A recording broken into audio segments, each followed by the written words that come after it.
Hello dear student, हमारे सच्चिदानंद learning channel में आप सभी विद्यार्थियों का स्वागत है। यूपी बोर्ड 2024 का जो हिंदी का पेपर होने जा रहा है कक्षा 12वीं का, उससे संबंधित एक बहुत ही इम्पोर्टेंट मॉडल पेपर है और निश्चित तौर पर काफ़ी बेनिफिट होगा इस पेपर को देख लेने के बाद। आप देखेंगे कि ऐसे क्वेश्चन आपके बोर्ड परीक्षा 2024 में देखने को मिलेंगे। पूरा प्रश्न पत्र बहुत ही महत्वपूर्ण है, इसको देख करके एक बार आप यूपी बोर्ड में बैठ जाएं। देखिए यहाँ पे खंड क ऑब्जेक्टिव क्वेश्चन दिया है। पहला प्रश्न देखें, दीप जले शंख बजे संस्मरण के लेखक हैं। आपके सामने 4 विकल्प दिया गया है। दीप जले शंख जले संस्मरण के जो लेखक हैं वो कन्हैयालाल मिश्र, प्रभाकर जी हैं, अर्थात आपका विकल्प पहला सेकंड वाला विकल्प आपका दूसरा यहाँ पे राइट हो जाएगा। इसके बाद प्रश्न दूसरा ख का देखिए, सभी महत्वपूर्ण प्रश्न यहाँ पर शामिल किए गए हैं। आवारा मसीहा किस विधा की रचना है? आवारा मसीहा, ये देखिए नाटक, उपन्यास, जीवनी, कहानी। आवारा मसीहा जो है ये जीवनी पर आधारित है। इसमें जो तीसरा विकल्प है आपका राइट हो जाएगा। प्रश्न ग देखें, हिंदी का प्रथम मौलिक उपन्यास है। हिंदी का जो प्रथम मौलिक उपन्यास है वो परीक्षा गुरु है। सेकंड वाला विकल्प इसमें राइट हो जाएगा। फिर अगला क्वेश्चन देखिए, ब्राह्मण पत्रिका के संपादक थे, कौन थे? तो ब्राह्मण पत्रिका के संपादक प्रताप नारायण मिश्र जी हैं। पहला वाला विकल्प यहाँ पे राइट होगा। सब प्रश्न देख करके चलें। अंग का देखिए, रानी केतकी की कहानी के रचनाकार हैं। रानी केतकी की कहानी मुंशी इंसा अल्लाह खां, ये पहला वाला विकल्प इसमें राइट होगा। मुंशी इंसा अल्लाह खां, पहला ही विकल्प, बहुत ही इंपॉर्टेंट। दूसरा का प्रश्न दूसरे का देखें, तार सप्तक काव्य के संपादक हैं। तार सप्तक अज्ञेय जी की रचना है। सच्चिदानंद, हीरानंद, वत्सायन, अज्ञेय, ये तीसरा वाला विकल्प आपका राइट होगा इसमें। अगला देखिए ख का क्या इंपॉर्टेंट क्वेश्चन है, छायावादी महाकाव्य हैं। छायावादी महाकाव्य है ये, इसमें से पूछ रहा प्रिय प्रवास, कमायनी, साकेत, पद्मावत।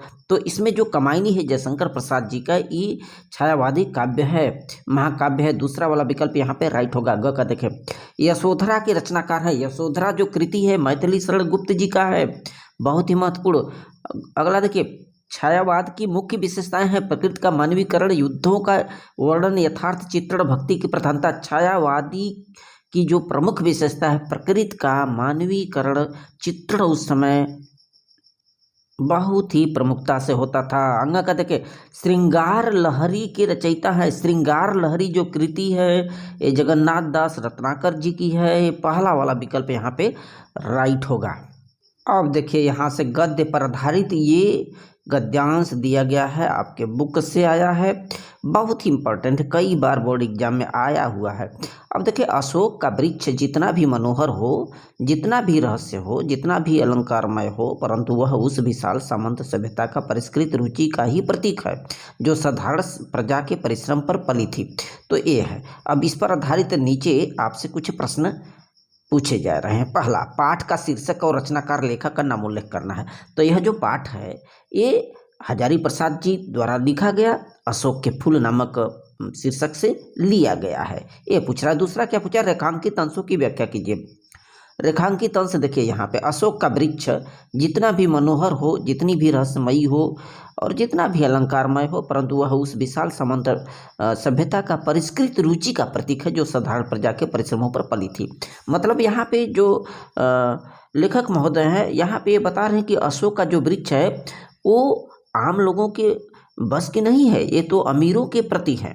ये जो बड़े बड़े अमीर लोग हैं और पूंजीपति लोग हैं उनका प्रतिनिधित्व करती है, और ये गरीबों को सताते हैं, गरीबों के धन को लूट करके मोटे हो जाते हैं। ठीक, तो यही बताया गया कि अशोक का जो वृक्ष है भले ही कितना भी सुंदर हो, मनमोहक हो, और इतिहास और उसका जो इतिहास और संतान की कामना पूर्ण करने की उसकी शक्ति सामर्थ्य भले ही कितनी भी रहस्यों से भरी हो, और उसके पुष्प और पत्तियां आदि कितना ही ब्यूटीफुल क्यों न हो, सुंदर क्यों न हो, किंतु वह सदैव उस सामंती सभ्यता का प्रतीक ही माना जा रहा है जो किसान मजदूर जैसे साधारण से लोगों का हमेशा से शोषण करती रही है।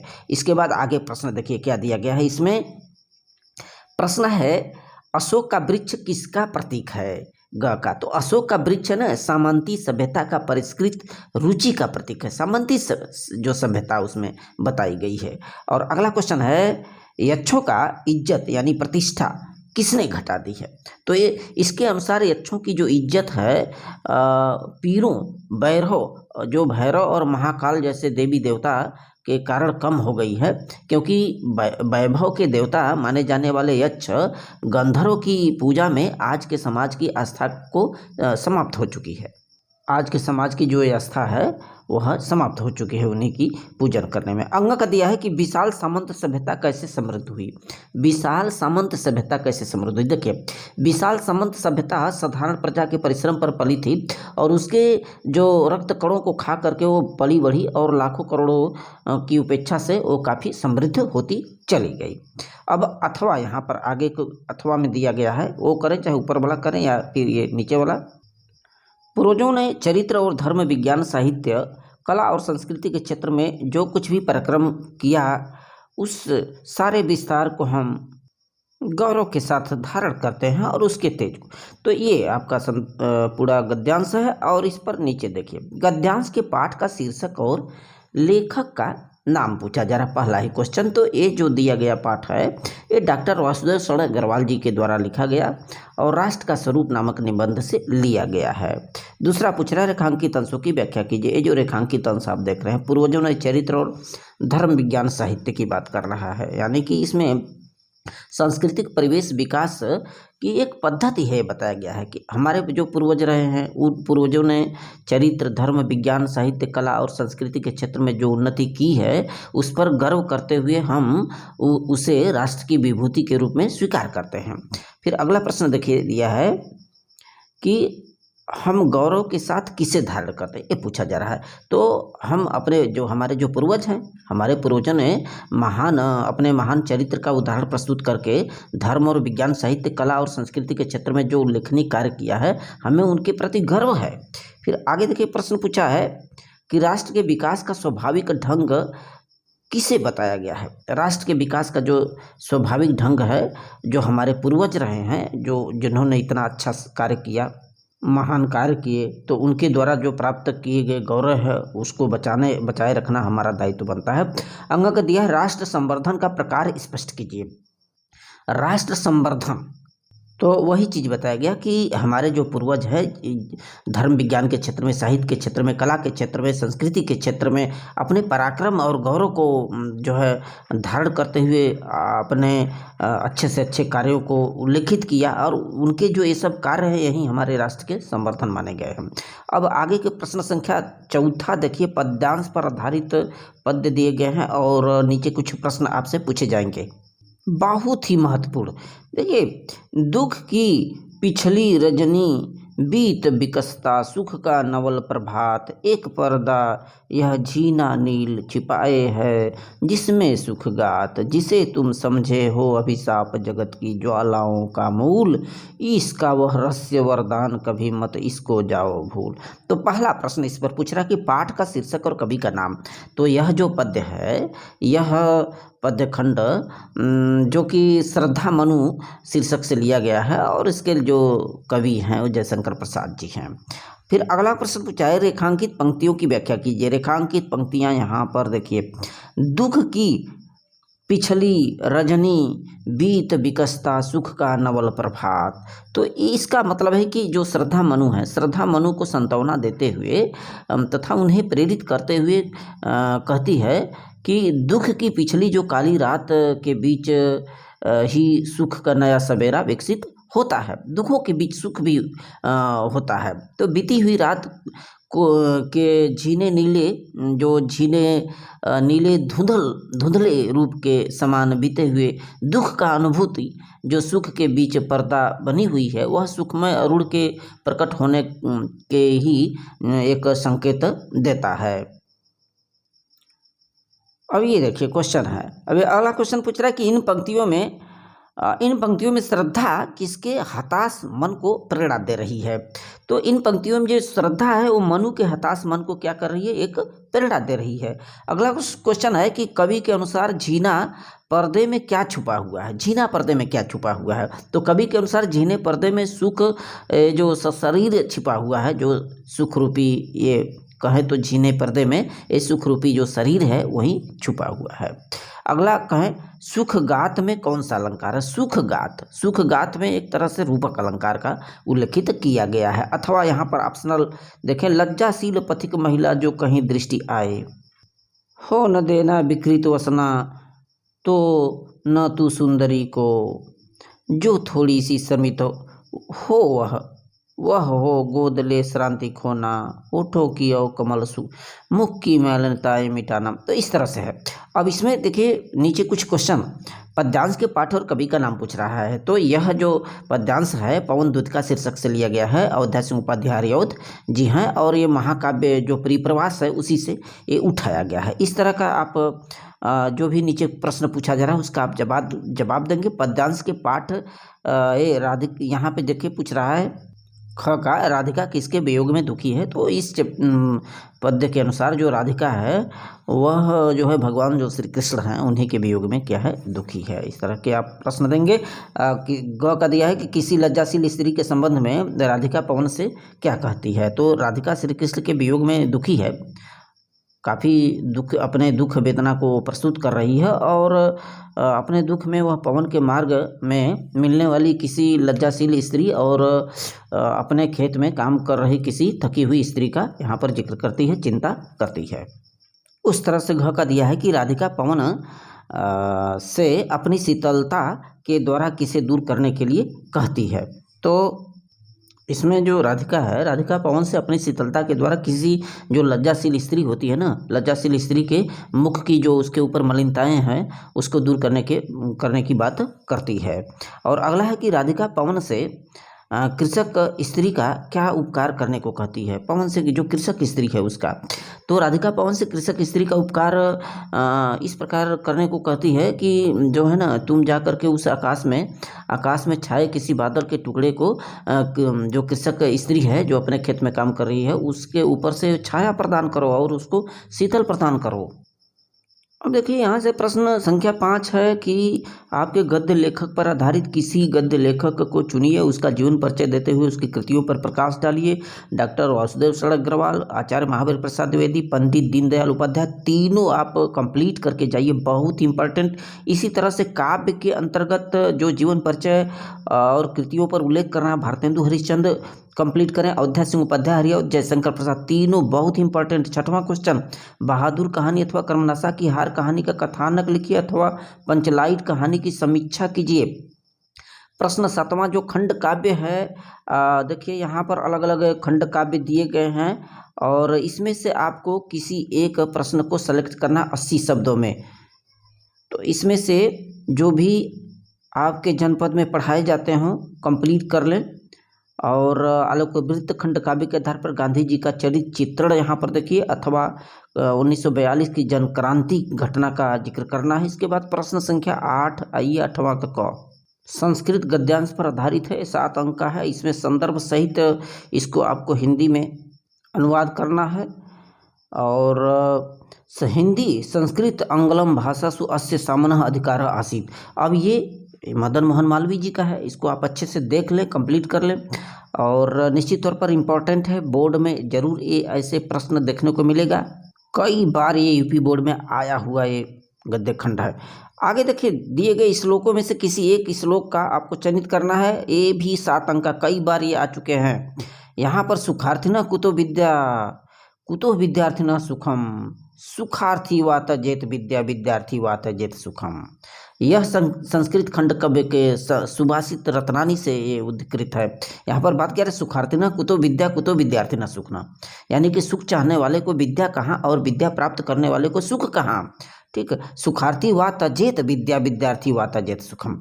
ठीक, यानी कि सुख की इच्छा करने वाले को विद्या त्याग देनी चाहिए और विद्यार्थी को सुख त्याग देना चाहिए। जो स्टूडेंट है, विद्यार्थी है, वो सुख की इच्छा न करे।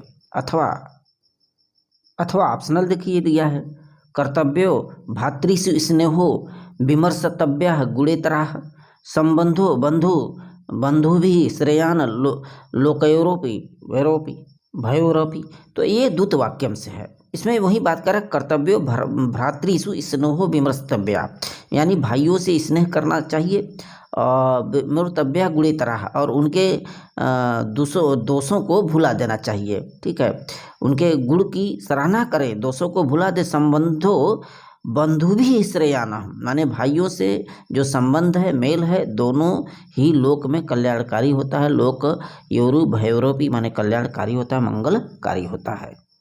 दोनों श्लोक बहुत ही महत्वपूर्ण, कई बार बोर्ड में आया हुआ। प्रश्न 9वां देखिए, निम्नलिखित में से किन्हीं दो प्रश्नों के उत्तर आपको देना है। पहला देखिए, संस्कृत साहित्यस्य आदिकवि कः आसीत्, तो संस्कृत साहित्य आदिकवि वाल्मीकि अस्ति पूछा है। दूसरा देखिए, कः सर्वज्ञः भवति, कौन जो है बहुत जानकार होता है, सर्वज्ञः भवति। तो आत्मनः दर्शन नरः सर्वज्ञ भवति, जो आत्मदर्शन का व्यक्ति होता है वही सर्वज्ञ भवति। अगला तरह महर्षि दयानंद से गुरुः कः आसीत्, तो महर्षि दयानंद से गुरुः विरजानंद आसीत्, विरजानंद आसीत्। अब यहाँ से प्रश्न 10वां देखिए, रौद्र अथवा वात्सल्य रस की परिभाषा और उसका एक उदाहरण देख ले। दो बहुत ही इंपॉर्टेंट, इसलिए श्लेष अलंकार अथवा भ्रांतिमान अलंकार को स्पष्ट करके जाइए। चौपाई छंद अथवा बरवय छंद का लक्षण, उसका उदाहरण कंप्लीट करके जाइए। प्रश्न 11, किसी एक विषय पर निबंध लिख करके चलना है। बढ़ती जनसंख्या का कुप्रभाव, वरदान, विज्ञान वरदान, अभिशाप, पर्यावरण संरक्षण, मेरा प्रिय कवि, पढ़े बेटियां बढ़े बेटियां, बहुत ही महत्वपूर्ण। प्रश्न संख्या 12 देखें। अब यहाँ से व्याकरण है। नयनम का संधि विच्छेद होगा। नयनम का यदि आप संधि विच्छेद करते हैं तो ने धन अनम होता है, ने धन अनम, अर्थात जो विकल्प यहाँ पे राइट होगा वो ब वाला हो जाएगा, ब वाला, ने धन अनम। और प्रश्न अगला देखिए, विसर्ग संधि है। विसर्ग संधि यहाँ पर देखिए 4 विकल्प है, क धन चित, कस धन चित। तो इसमें पहला वाला जो विकल्प है, इसमें देख रहे हैं ना, कह लगा हुआ है विसर्ग, तो ये अ वाला आपका राइट हो जाएगा। अब इसमें देखिए आगे सज्जन में संधि है, सत धन जन, सज्जन व्यंजन संधि होता है इसमें, स वाला इसमें राइट हो जाएगा। इसके बाद देखिए प्रश्न अगला, यथाशक्ति में समास है। यथाशक्ति, यथाशक्ति अव्ययी भाव समास होता है, शक्ति के अनुसार अव्ययी भाव समास होता है। इसके बाद आगे देखिए जो विकल्प होगा उसमें ब वाला आपका राइट हो जाएगा। पीत वस्त्रम, पीत वस्त्रम कर्मधारय समास इसमें होता है, पीत वस्त्रम में स वाला राइट हो जाएगा। आगे देखिए आत्मने शब्द रूप है आत्मन का, आत्मने, जो आत्मने होता है चतुर्थी विभक्ति एक वचन में आता है, आत्मने, ब वाला इसमें राइट हो जाएगा। अगला देखिए प्रश्न, नामन का द्वितीय विभक्ति द्विवचन में पूछ रहा है। नामन, नामन का नामनी होता है, द्वितीय विभक्ति द्विवचन में चलेंगे तो ब वाला इसमें राइट हो जाएगा। इसके बाद 13 देखिए, पिब धातु पा, पीत धातु, पिब धातु लटलकार प्रथम पुरुष बहुवचन का रूप होगा। पिब धातु का पीबंती यदि बहुवचन में चलेंगे तो स वाला इसमें राइट हो जाएगा। चोरेह रूप धातु, चूर धातु का ये चोरेह रूप, इसमें ये पूछ रहा है कि कौन सा सही विकल्प होगा। ये तो चोरेह विविध लिंग मध्यम पुरुष एक वचन के अंतर्गत आता है, विविध लिंग मध्यम पुरुष एक वचन, तो इसमें स वाला आपका राइट हो जाएगा, स वाला विकल्प। इसके बाद 13 का ग देखिए, पठित्वा शब्द में प्रत्यय, पठित्वा, कत्वा, कत्वा प्रत्यय आता है, कत्वा, स वाला इसमें राइट हो जाएगा। फिर अगला देखिए गुरुत्व, गुरुत्व में प्रत्यय पूछ रहा है, गुरुत्व, त्व प्रत्यय यानी कि ब वाला इसमें राइट हो जाएगा। सभी बहुत ही महत्वपूर्ण। अगर देखिए विद्यालयम परितः उद्यानम अस्ति, उद्यानम अस्ति, तो इसमें क्या पूछ रहा है, विद्यालयम में विभक्ति, विभक्ति विद्यालय में द्वितीय विभक्ति के अंतर्गत आता है, अर्थात जो विकल्प होगा वो द वाला राइट हो जाएगा। अगला देखिए पादेन खंजह, पादेन में रेखांकित पद में विभक्ति पूछ रहा है, पादेन ये तृतीय विभक्ति में आता है, तो द वाला इसमें राइट हो जाएगा। तो प्रश्न देखिए लास्ट प्रश्न, निम्नलिखित में से किन्हीं दो को संस्कृत में अनुवाद कीजिए। मोहन पैर से लंगड़ा है, मोहन पैर से लंगड़ा है, मोहन पादेन खंजह अस्ति। नदियों में गंगा श्रेष्ठ है, नदीसु गंगा श्रेष्ठा अस्ति। वृक्ष परोपकार के लिए फलते हैं, वृक्षा, वृक्षाः परोपकाराय फलन्ति। हमें सदा सत्य बोलना चाहिए, वयम सदा सत्यम वदेम, वदेम। So thanks.